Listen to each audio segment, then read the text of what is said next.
Three jesters and three kings of NFL quarterbacks. For every king's court, you do need one jester. But let's talk about the obvious king first of a week.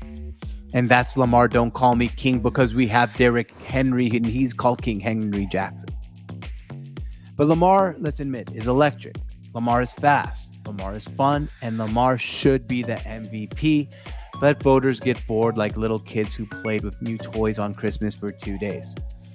They're finished giving him trophies, so he needs to go get his own trophy called the Super Bowl trophy.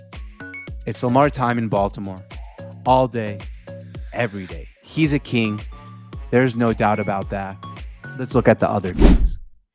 So we have three kings and three jesters. We always have three of them. Lamar is definitely a king. He's a guy who, honestly, if you go look at his stats and how the Buffalo, I keep saying Buffalo because he just traded for Amari Cooper. The Baltimore Ravens have played. Lamar Jackson should be the MVP of the NFL again, but he's not going to get it because there's voter fatigue. Voters don't like to continue to give the same guy the MVP over and over again if they didn't win Super Bowls. So I cannot foresee a situation unless the Ravens literally run the table and Lamar Jackson has some insane stats that he wins the MVP. But he's king number one. King number two is CJ Stroud.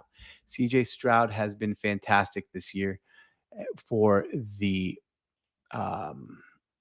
Houston Texans. Let's take a look at CJ Stroud's stats. The Texans are one of the best teams in all of football.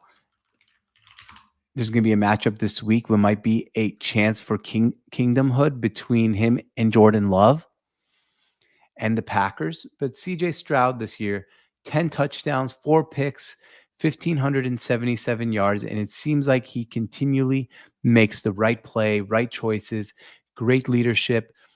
The Texans are going to be flirting with that number one seed. They're 5-1. My third king, and everyone's going to disagree with this, is Patrick Mahomes, who's still favored to win the MVP award. I know Mahomes has not put up the stats he usually puts up, but it doesn't really matter to me. It really doesn't. This is not a stat padding situation. This is about who's the best quarterback. And Patrick Mahomes is always the best quarterback. He has 6 touchdowns, 6 picks, and only thrown for 1,200 yards. But their record speaks for itself. They're undefeated for a reason, and that's because of his poise, leadership. And that's what kings do.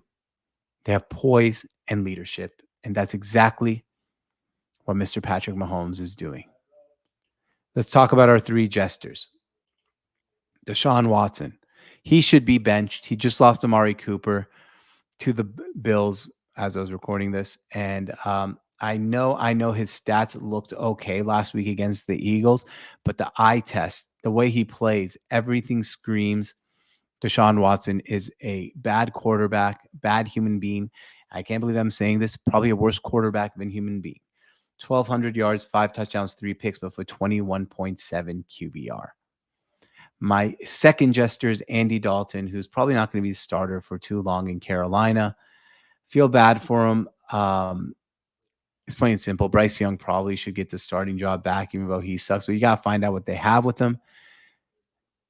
Andy Dalton is a jester as well. And my last jester is Will Levis, who is continually a walking meme, continues to do crazy things, continues to look like an absolute mess for the Titans, and is a firm spot on the jester board.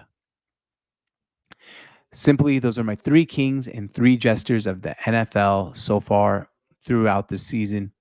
Once again, the kings are Lamar Jackson, Patrick Mahomes, and CJ Stroud. My jesters are Deshaun Watson, Will Levis, and Andy Dalton. I feel bad for some of them. Once they get benched, they're off the jester list, and you have to bring in new ones. But hey, they said Deshaun's not losing his job. Let me know in the comments if you agree with me about my kings and jesters. And that's our post-week 6 edition of the Kings and Jesters.